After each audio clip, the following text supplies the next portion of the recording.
Tervetuloa takaisin Sailing Aventuran pariin. Nonni, Maarianhamina jäi taakse.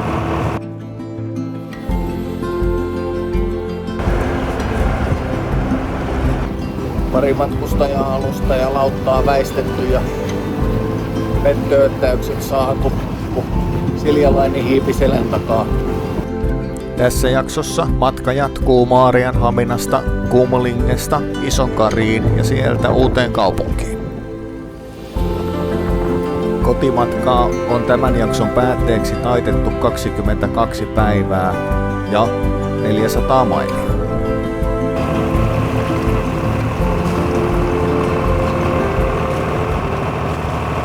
Nonni, Maarianhamina jäi taakse. Lisänimellä ehkä meidän vierailulla Hiljainen Maarianham ja Myrskyinen Maarianham. Eli meillähän ei tuulimittari toimi, etten nyt osaa sanoa, että minkälaisia tuulia meidän maston huipussa on ollut, mutta viralliset mittauspisteet tässä niin näytti yli 19 puuskia parhaimmillaan mitä näin. Niin eiköhän siinä nyt ollut puuskia ihan riittävästi. Vihelti ja keikutti laiturissakin. Mutta matka jatkuu kohti Suomea. Manner-Suomea tarkennus. Maarianhaminan hiljaisuus johtui varmasti isosti siitä, että olimme perillä juhannuspäivänä. Kollapella jakoi kanssamme tuulet, kunnes poistui horisonttiin.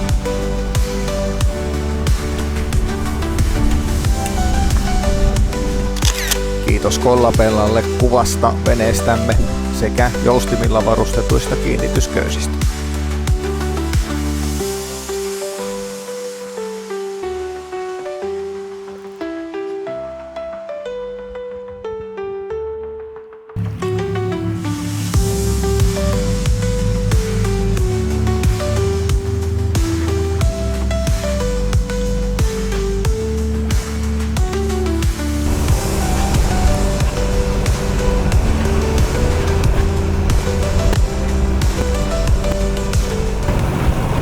No niin, matkantekoa tehty kevyissä tuulissa, pohjoistuulissa ja lilluttu 2-4 solmua.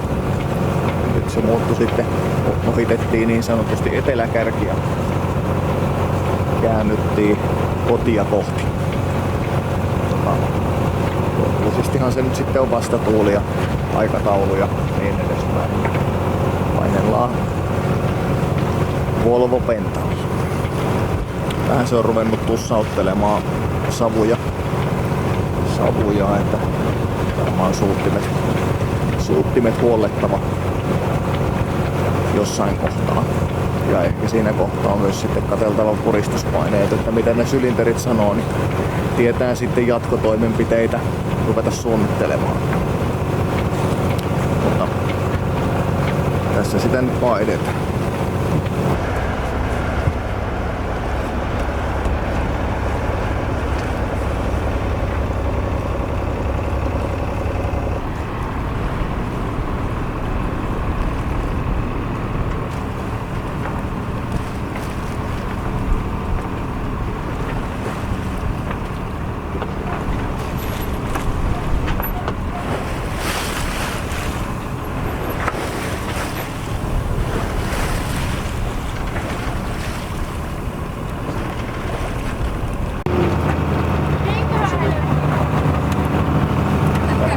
Tonne varmaan menee, missä tuli toi.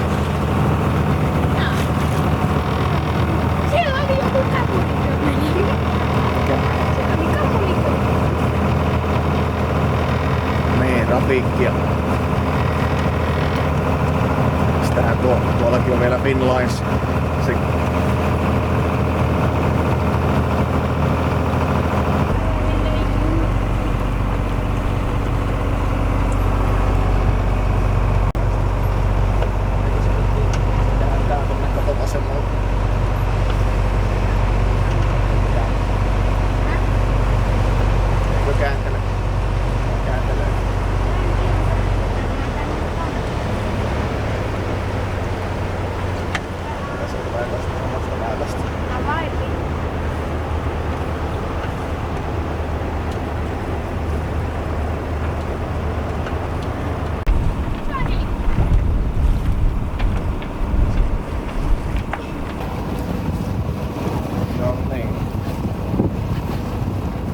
pari matkustaja-alusta ja lauttaa väistetty ja vettöyttäykset saatu, kun Siljalainen hiipi selän takaa.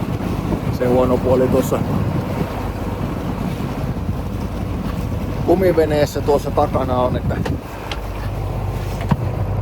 ei sen takaa kyllä näe juuri mitään. Että pitää kyllä kurkkia aika hyvin. Mutta reilu tunti päivän määrän päähän pääsee sitten etsimään jotain muuta kuin tätä liikkumista.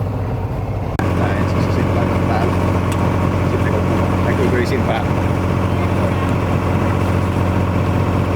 Lämmintä kahvia ja donitsia ja tällainen proteiinipirtely ilmestyi tuolta taikaluukusta.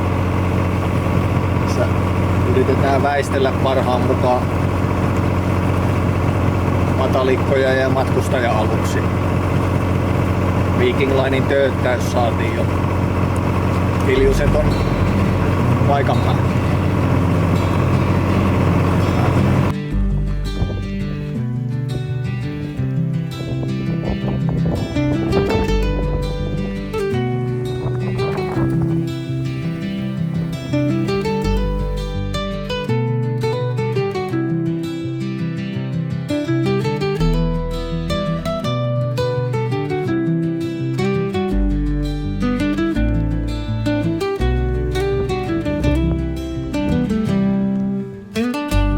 Vaikka uskonnollisuus ei perheessämme ole kovinkaan vahvasti esillä, on kirkot silti lähellä sydäntäni ihan vain sen takia, että ne ovat pääsääntöisesti hienoimpia rakennuksia koko pitäjässä.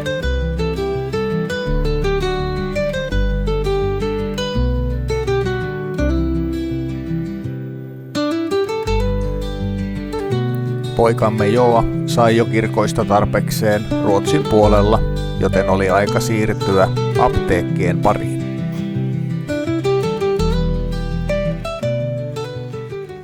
Päivä numero 25 on aluillaan. Ja Kumlinge jäi taakse ja Isokari kohteena tänään. Pitäisi olla myötätuulta. Ei ihan mahdottomia puuskia, mutta katsotaan miltä keli näyttää. Suojasta reittiä tässä saarten tuntumassa mennään niin pitkästi kuin mahdollista. Ja katsotaan miten päivä kehittyy. Kanavamme on hyvin lähellä YouTube-kumppanuusrajoista ja kiitän siitä teitä katsojia ja tilaajia. Olisin erittäin kiitollinen, jos laittaisit kanavani tilaukseen. Se on ilmainen tapa osoittaa tukesi tuotannollemme. Ennustuksethan sanoili, että muuttu tällekin päivälle, että kohtalainen tuulivaroitus. Näitä tuulivaroituspäiviä tässä meidän matkan varrella nyt on ollut vähintään riittävästi. Mutta jos nyt päästäisiin taas vähän eteenpäinkin, vähän tuo meidän kenoa läpättää tuolla keulalla, kun mennään wing on wingillä ja en osaa ohjata ja kuvata samaan aikaan.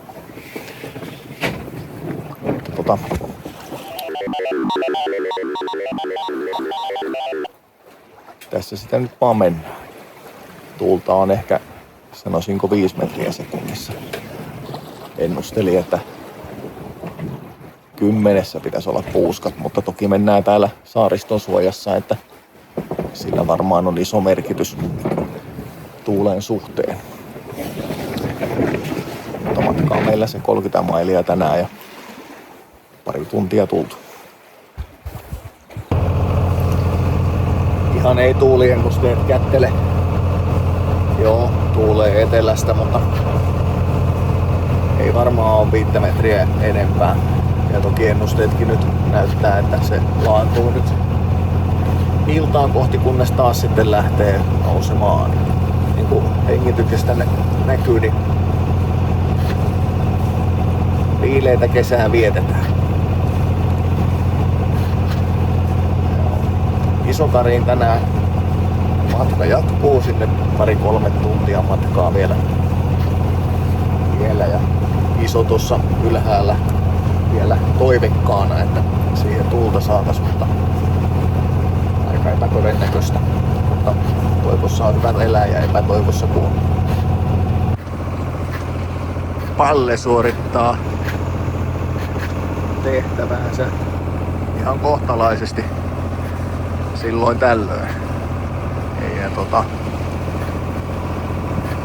Kalle on tuossa perällä, ei niin hyvässä paikassa sen puolesta, että aika hyvin näkyvyyttä vie tonne taakse. Mutta katsotaan sille parempia kohtia, jos Kalle jää meille.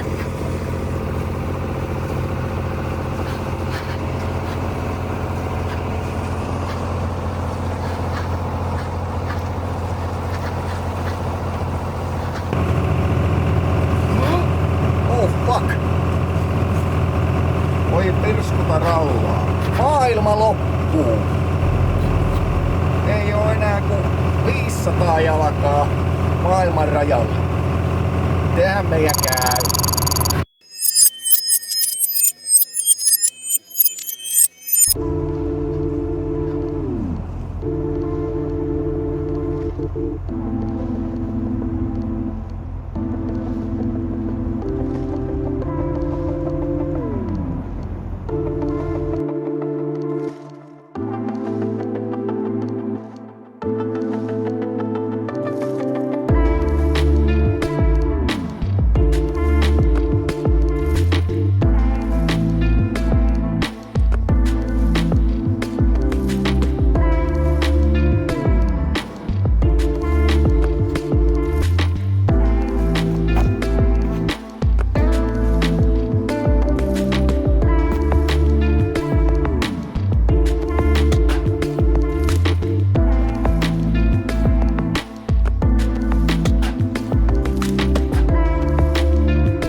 Sokarin suurin näky.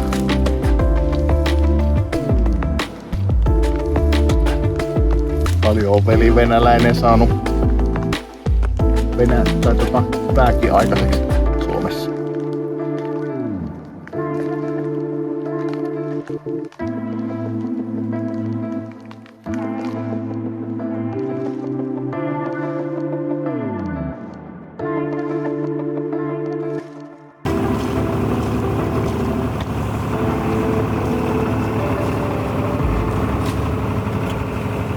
Ei ehkä niitä maailman järkevimpiä ratkaisuja, mutta huominen näyttäisi ennustuksien mukaan olevan vähintään tuulinen ja vastatuulta. Ja tuossa Isokarissahan ei nyt ole käytännössä niinku mitään. Niin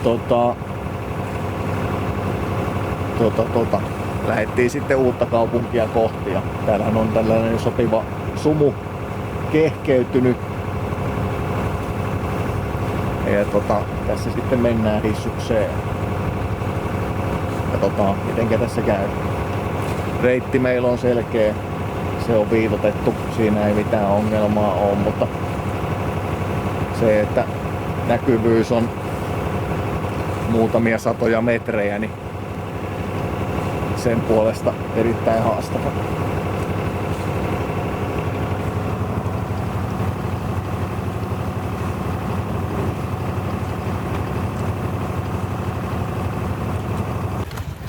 No niin, matkapäivä 26 aamu. Ja niin kuin kuvasta näkyy, niin ei olla Isokarilla. Eilen illalla lähdettiin tosiaan lievässä sumussa, mikä onneksi hälveni siitä, kun päästiin vähän ulommas.